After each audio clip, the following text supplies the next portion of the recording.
Three, two, one, and we are recording. So, hello, welcome to it's the first interview that I've actually ever recorded, so hopefully it goes alright. So, to I start feel off, honoured. Thanks for having me. no problem. To start off, would you like to give a little introduction about yourself, just so everybody kind of knows who you are, what you do, and kind of what you're here to talk about? Sure. I'm Charlie Spokes. Hi everyone. Nice to be talking to you guys. I run a company called My Friend Charlie, which is an offline dating events company. Obviously, due to the coronavirus pandemic, we have been on pause for a little while, which has given me an opportunity to explore no-code tools. So I have been building a directory listing hub called HelloSolo for the past couple of months, and we've just launched it. Sounds cool. Sounds cool. What exactly does HelloSolo do then? So HelloSolo is again in the dating industry. It's a tech-first um, approach to bring singles everything that they need to find within the dating industry. So as a single, there's an overwhelming number of businesses out there at the moment. It's very difficult to find what you need, what the best thing for you is, whether it's an app, whether it's a matchmaker, whether it's a profile photographer. So our idea is that we build a central marketplace for singles to find all of those businesses in their area, in the category that they're looking for, and build in a peer-reviewed system so they know what they're getting as well, to build some transparency and responsibility into the market from a business perspective. One of the big things for me as a business, particularly a small business in the dating industry, because there are so many big players with huge marketing budgets, it's actually very difficult to get your business noticed. And what we're looking to do for the business side of things is use HelloSolo to promote those businesses, to give people more exposure, to get them out and across to singles, promote the ones that are doing a really great job but maybe struggling because they're just one person on their own trying to build something and just don't have a budget. All right, that sounds really good. So you're kind of giving these smaller brands, like specifically in like the singles dating kind of niche, a chance to like say put themselves out there, and at the same time you're also making it really convenient and easy for the singles to find these different services, basically. Yeah, that's exactly it. That's the sort of the aim with it. We're and I've been building this myself, which has exposed some limitations within the no code marketplace, but it is actually a really powerful tool to build an MVP. hmm So you're building this without actually programming it, like hard coding it. Exactly. Oh, what are you using to do that then? A combination of things. So for the front end, I'm using Webflow, which is it's a visual website building tool. I guess you could think of it as a super powered version of, I guess, Wix or WordPress. hmm Um, there's obviously the ability to use some custom code if you want to uh, edit a few of the segments of it, but you can build pretty much anything you need without having to write a single piece of code, which is awesome. hmm Um, and then I've integrated something called MemberStack, which does the paid membership options. Stripe obviously is payment processing, and then Airtable, Zapier, and Integromat as the sort of the glue to bring it all together. So it's been a steep learning curve. Yeah, that makes sense. I suppose it's a challenge, and then kind of doing it, you'll learn, and then next time you want to do it, it'll be kind of that bit easier, won't it? So, um, Exactly. yeah, no, that sounds good. What exactly does a paid membership get you then? Like, what is the difference between a free member and then the paid members? We've actually decided to go down the route of not having any free members on the Okay. platform. Obviously, for singles, it's completely free, and that's the reason we've chosen to do it. In the dating industry, singles pay for everything, absolutely everything, and it's an expensive business being single anyway. Paying for, well, not at the moment particularly, but paying to go out on dates and go for drinks and everything else. You're paying for memberships of this, that, and the other. So we kind of want to flip it on its head and promote it so it's free for singles. Businesses are paying, but everybody's getting a benefit from it. Yeah, that makes sense. To be fair, that makes a lot of sense. Actually, it's quite good. What kind of inspired you to make this? Right, like over, because obviously there's kind of a few different routes you could have gone down. And what is it that kind of spoke to you and said, yes, this is what I need to be making. This is what I should be making. It's a good question. So from running my friend Charlie for the last three and a half years, there have been an awful lot of sort of pain points that I've come across as a small business in the dating industry, trying to gain followers, gain brand recognition, get people to come to our events. And what I could have done with is a marketplace like the HelloSolo platform, something that's specifically for the industry. And what we're aiming to do with this platform, this is sort of the first phase of it, but we're looking to build on almost Eventbrite for singles onto this platform, which we're building that at the moment. We're getting ready to launch that early next year, and we are aiming to create a single place for singles to be able to come and find everything they need for dating. And it really has. It's come from the frustrations that I found as a small business owner in the dating industry, but also the frustrations of our singles who've come to our events and said, what problems they're running into. And one of the big ones is that everything is so expensive as a single. 100%. Yeah, it's definitely more expensive. Well, unless you've got the wrong type of partner, it's definitely more expensive to be single. So, 100%. Yeah, okay, that's really cool then. I like the sound of it. Did you say that's already been released? The hub version, which is the MVP, which is the directory listing site, went live last week. So we're spending the next couple of weeks getting some beta users on board, get some feedback from them, make the upgrades and the changes that we need to the platform before we sort of push it properly live.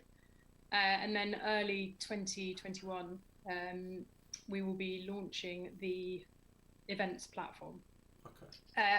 Full disclosure, I have not built the events platform. It's a little bit too complicated for me. So I've got an agency building that at the moment. But again, the beta version of that should be ready to launch probably in the next couple of months, and then again, get some feedback, get some user testing, and then push it out. Yeah, that sounds really good. If you want me to promote that for you at any point and kind of share that with a lot of my single friends or even some small businesses in that industry, I'll be happy to. Because that sounds really good. It sounds, like you say, it's kind of like Eventbrite, but for the kind of this niche, and that's kind of, from what I'm learning, is kind of, that's what innovation is. It's not necessarily coming up with this brand new unheard of idea. It's kind of applying a really good idea to another niche or another industry, and that's what you've done, and it sounds really good. Generally keeping it simple is a good way. It's simple and focused. Yeah, 100%. I like it. Okay, so how and why did you get into your business then? I'm actually curious about that, because that's one thing that we didn't talk about last time. I was working in finance, actually. I was a foreign exchange dealer on the deliverable side of things, so people making transfers for business purposes to other countries, or potentially buying a house, bigger transactions, and we were buying and selling foreign currency for a specific purpose. I was working on the online platform for them, and I grew it from maybe 50 or 70 users to having nearly every client of the company on the platform, and a team of 7 of us running it. And it's something I really enjoyed. I really liked the tech side of things, but I also realized that it was a very male-dominated industry, that the men that I worked with were having the same problems as all my female friends trying to meet somebody. They were having the same problems with Tinder or Bumble or whatever app they were using. And, it was a conversation that with my mum that sparked the idea for my friend Charlie, that nobody introduces one another anymore. Nobody has drinks parties or dinner parties, which is traditionally where and how people would have met. And my friend Charlie grew from there. So we started I realized that I was the one that did most of the introducing in my friendship group, and it just came from there. And we started doing wine tasting evenings, and then we brought in axe throwing evenings, and we wanted to have talking points. The event itself should be the talking point, not the dating, so that the pressure was off, so people could just come, have a really good night out, and meet people with a similar interest. They already have something in common, whether it's going to an axe throwing event for the first time, which just makes it much easier to talk to people. 100%. Like, I can tell you from my sort of dating experience that my best dates have always been not when I don't like dates where you're just kind of sat across from each other eating, because then you're kind of forced to almost have a conversation, and when you're not having a conversation, you're watching each other shovel food into your mouth, and it's just kind of, I find it kind of awkward. So my kind of best dates have always been doing something, and then kind of having a laugh with that. There's no kind of pressure to have a conversation all the time, but if you want to, you can.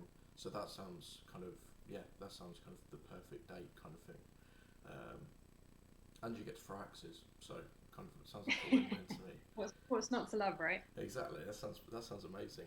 I'm kind of curious then. You said you kind of like the tech side based on your experience before my friend Charlie.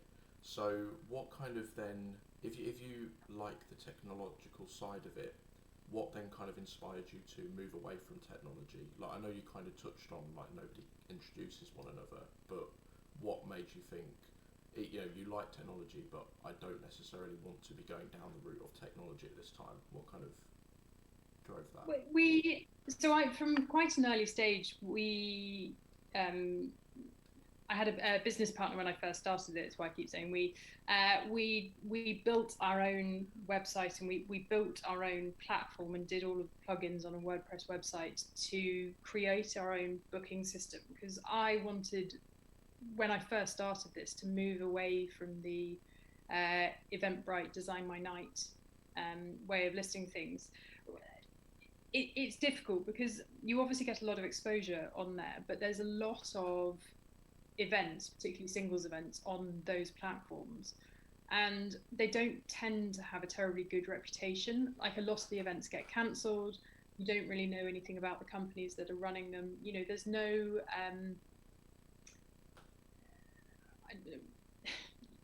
there's no reputation. You can't get a sort of a read on a company's reputation using those platforms, and so therefore I wanted to keep away from it. I wanted to build our own brand separately, and it's, in fairness, a much harder way of doing things looking back on it.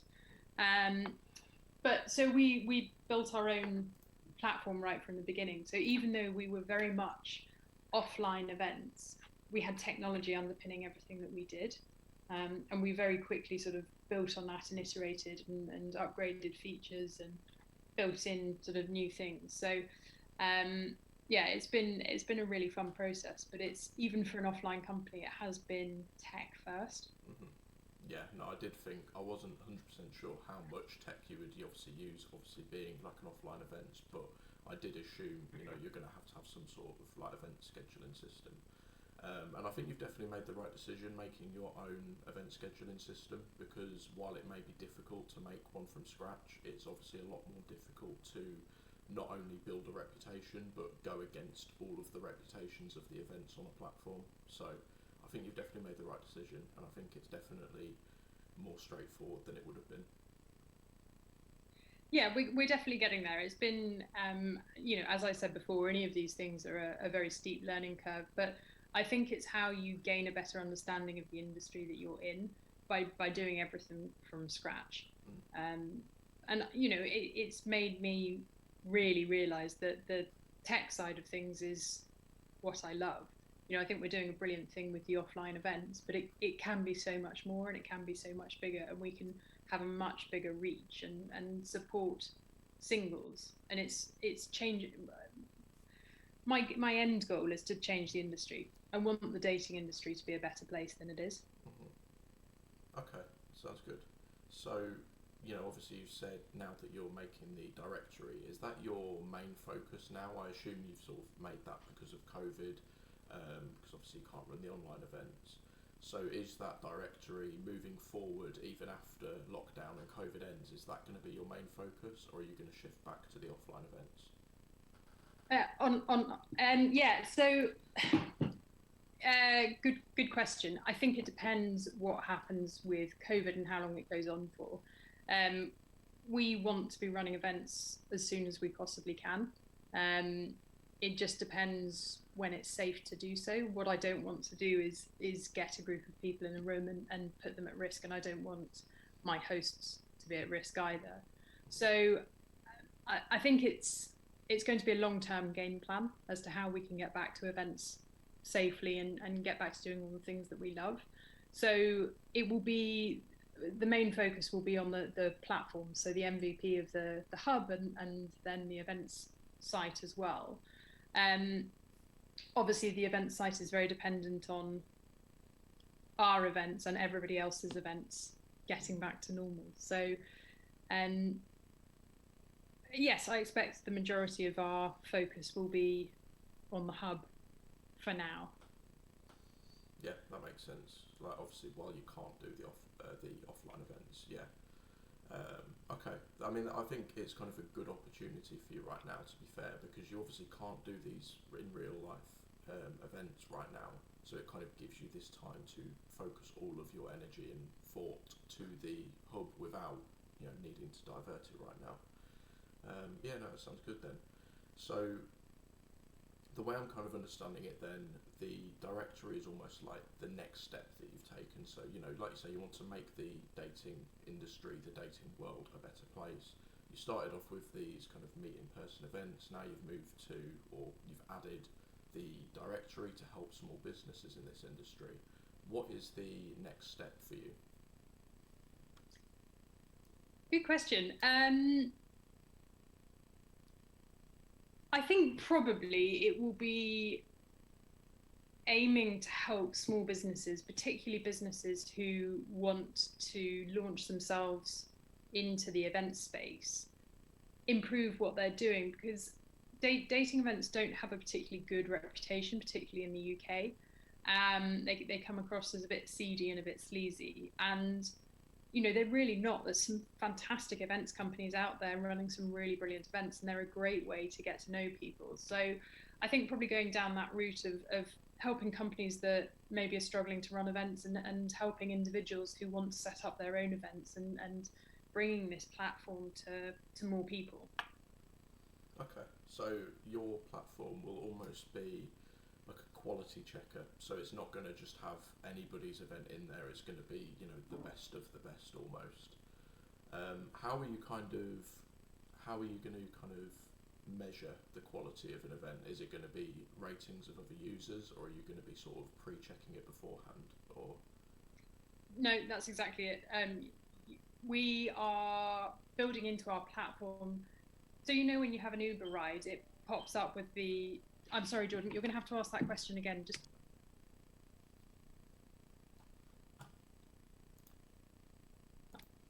doorbell running incessantly. No. Sorry, just ask that question again for me. Yeah, so obviously, like you said, you're basically going to bring the best of the best dating events to your hub, your directory. My question is basically, how are you going to vet those? And basically the thing I'm really curious about is, before you've got the user reviews, if, let's say I start a dating event tomorrow, obviously at this point in time I've had no people come, no reviews for it, and I say I want to be on your directory. Do you just say, like, come back when you've got reviews, or do you sort of say, do you basically go and check the event out for yourself? Like, how would that work? So two-pronged.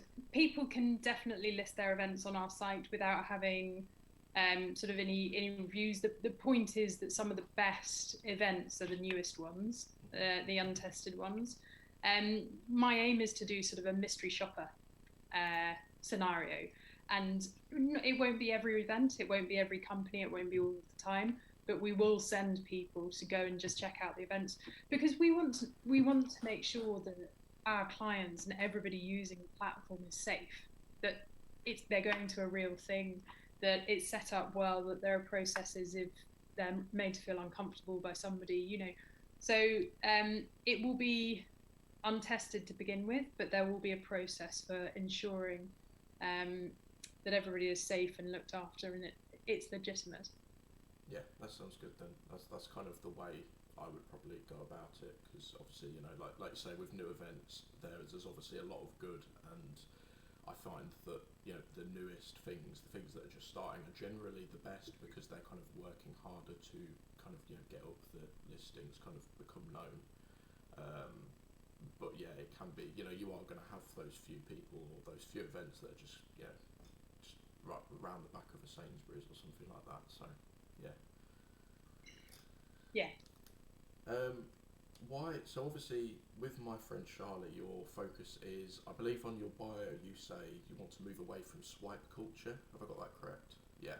Yeah. So, why do you think it's so important for people to meet in person and form these sort of relationships, like in person, rather than just through, you know, swiping on Tinder or Bumble or whatever the new one is, String, I think it is.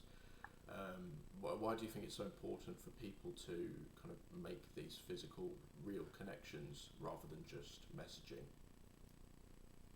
So pre-COVID, I think there was very limited contact with people meeting online through either phone calls or video calls, and they're an improvement, definitely, but they still lack that basic connection, that spark that you get when you meet somebody that you really hit it off with straight away. And you know, first impressions of somebody, you can tell very, very quickly whether you're going to get on or not.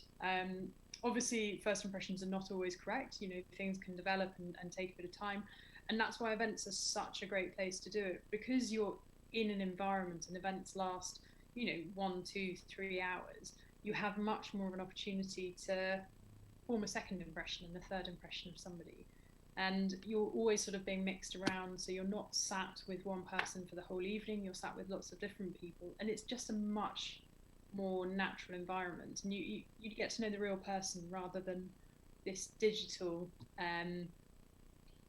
base. And with messaging back and forth, you know, you can take time, you can rewrite your response 4 or 5 times before you send it on, and actually when you're having a conversation, you say really what you're thinking generally, and it's less structured.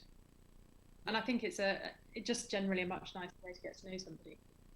I agree. I definitely prefer meeting somebody in person, and I always prefer talking to somebody over the phone. If I, like, you know, even before COVID, if somebody's messaging me, I will always, at the very least, send them a voice message rather than just messaging them. I hate messaging, which sounds kind of backwards for somebody who's, you know, essentially a child still, but you know.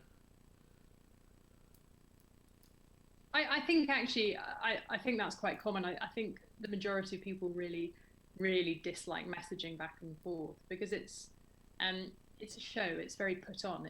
There's not a lot that's natural about it. Like, it's quite useful, but that's about it. Yeah, no, I agree. There's actually one thing that my girlfriend actually told me yesterday. She told me about a dating app called String that's basically kind of, you know, come out now and is kind of picking up traction. And basically what that is an app that, if I read it correctly, only allows voice messages. So you have to send little audio clips, which I think is a great idea because obviously I love sending audio messages. So what do you kind of think of that? Do you think that's a good thing, a bad thing, or? I like the idea, actually. I think, as with everything, it has its limitations, but I think it's sort of a step up. Hearing somebody's voice and hearing how they speak can give you a lot more insight into their character rather than just sort of messaging back and forth. I still don't think it's as good as meeting in person, but there's a lot of now video first apps coming forward, and I think they all have their place, and the dating industry has been fundamentally changed since Tinder came on the scene, and it will continue to change and it will continue to innovate. And I think that can only be a good thing because the more variety there is, the more people it will suit. Our aim still is to catalogue everything and give people a starting point because it is now more and more overwhelming. I agree.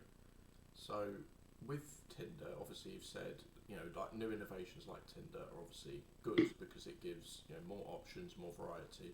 which I agree is a very good thing. That's kind of the whole point of innovation, in my opinion, anyway. So overall, do you think Tinder and apps like Tinder is a good thing or a bad thing? Because I've read opinions on both sides. One is, it's an innovation, it's really good, it gives that variety.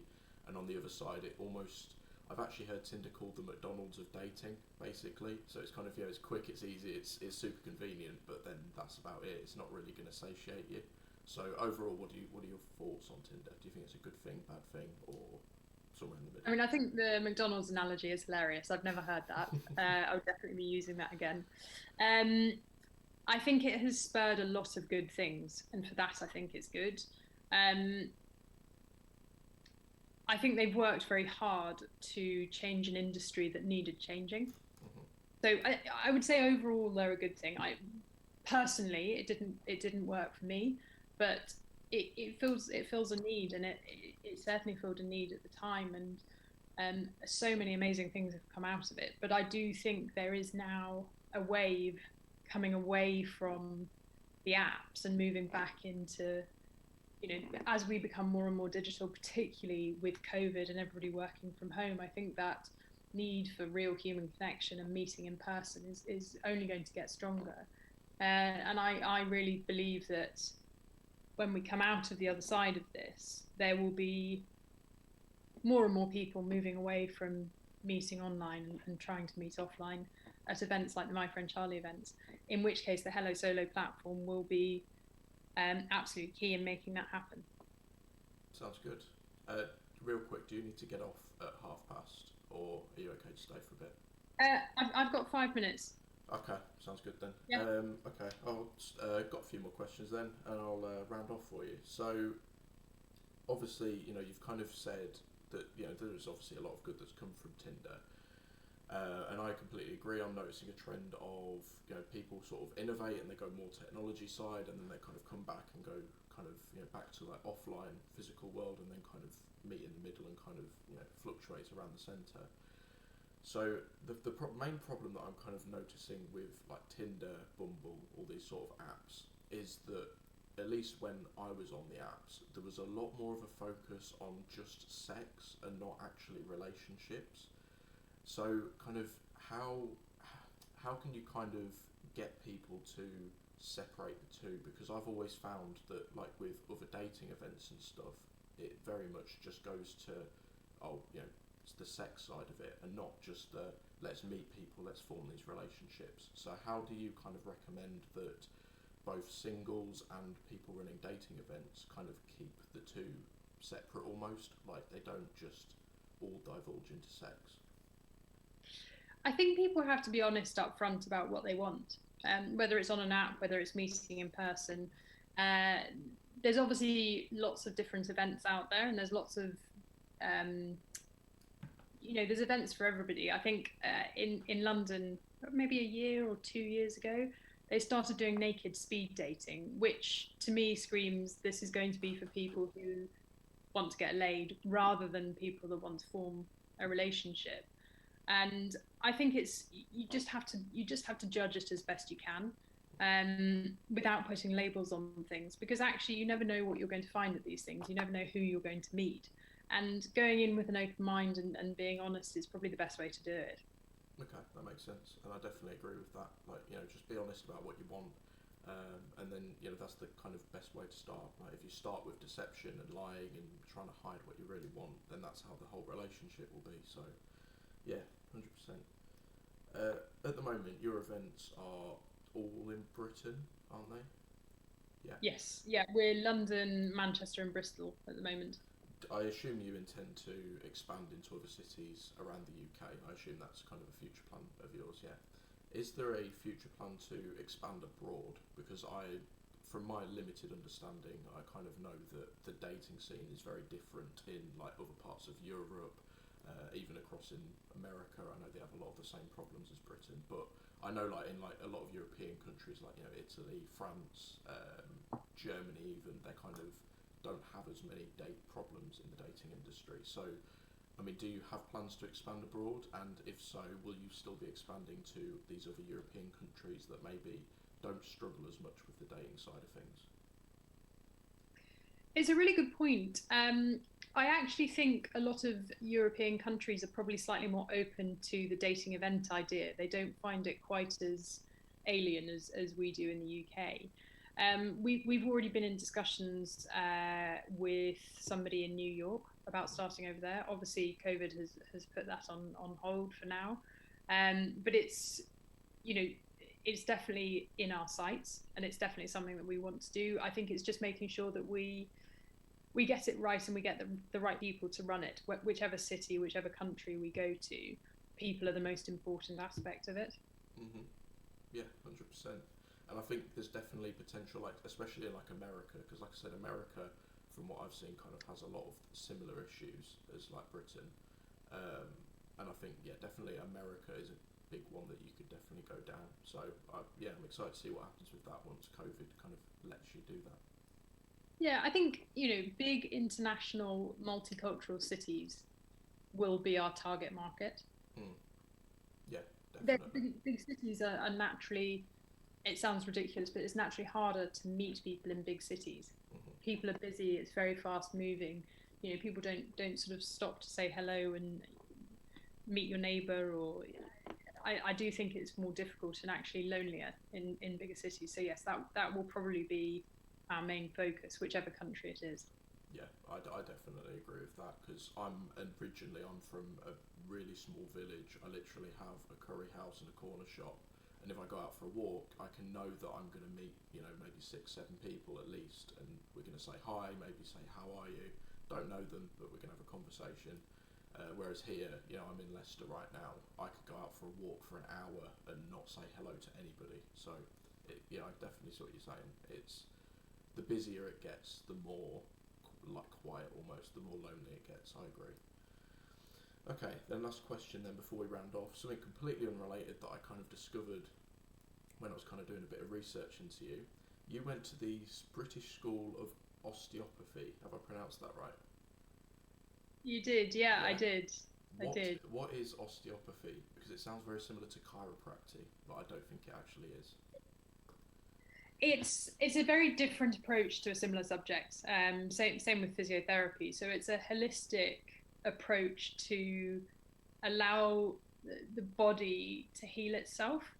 So it's a hands-on therapy. So you're obviously manipulating, whether you're doing soft tissue massage or joint manipulation, but the approach is taking everything into consideration. So a person's lifestyle, if it's an injury, how they got the injury. If it's a knee injury, you look at the foot, the ankle, the hip, the back, rather than just the knee in isolation. And it's bringing everything together and yeah, basically putting the body in the best position it can be to look after itself. Sounds good. How did you get into that? Um, I I fell out a window when I was 18 and I broke my back in two places. And I didn't see anybody. I didn't go to hospital or anything. I only found out about 2 years later that I'd broken it, and I had osteopathy, and it was amazing. And I went from sort of being in pain pretty much every day to needing treatment once every sort of 3, 4 weeks. And now I have treatment probably 3 times a year, and that's it. So osteopathy works very well for me, but that got me into it. So you kind of you got it for yourself, and then kind of thought, hey, this is really great. I'm going to help other people. Yeah. So you broke your back in 2 places. Was that completely clean breaks? So no, I fortunately it's had very minimal impact comparatively. It could have been much worse. But yes, I have a fracture in my lower back and a fracture in my upper back, and basically the vertebra has been squashed from being sort of a cylinder shape to a wedge shape in 2 places. So yeah, wouldn't do that again. Wouldn't recommend it. Jeez, because that could have paralysed you, couldn't it? Yeah. Jeez. Oh, lucky. Yeah. Oh, no, I'm very lucky. I'm completely fine. I can do pretty much any sport I want. Probably wouldn't go bungee jumping, but I don't think I'd have done that anyway. So, yeah. You could have done it as an event for Hello Charlie. Yeah, bungee jumping, yeah. Yeah. If you don't like your date, just push them off. So yeah, that's how I got into it. So I studied for I ended up doing 5 years. So I did an access course, um, and then did a 4 year master's. And in my final year, decided that I didn't want to practice as an osteopath and got a job in finance. Oh, so a bit of that must have been a bit disheartening once you finish your, you know, you've got your education sorted, and then it's, oh, I don't actually want to do that. I really thought I'd go back to it actually. Mm-hmm. So I qualified 7 years ago now. And I honestly thought I'd take a couple of years off, go and earn some money, and go back to it, and just it's never happened. So Well, it could happen in the future, and it's always a useful skill to who have knows? to heal people, like help people heal themselves if you ever need it. So, okay, that's good. It's, Thank, yeah, right, it's interesting. You learn a lot. You learn a lot about people from it. So it's not a lost skill completely. no, 100%. You could definitely, I reckon, you could tie that into a, like my friend Charlie event at some point. Give Yeah. people osteopathy lessons while you're meeting somebody. I don't know. That might work. Right, I will wrap this up then, being you need to get off. So thank you for coming on and having a chat. I thoroughly enjoyed it. Jordan, great chatting to you. Thanks so much for having me. No problem. It's been my pleasure. So I'm looking forward to seeing your hub when it's released, and your event, was it an event scheduler being released in a few months? Yeah, Yeah, looking forward to seeing that. Should be good. brilliant. We'll keep you posted with progress. Sounds good. Cheers, Charlie. Cheers. Good speaking to you. Good speaking to you.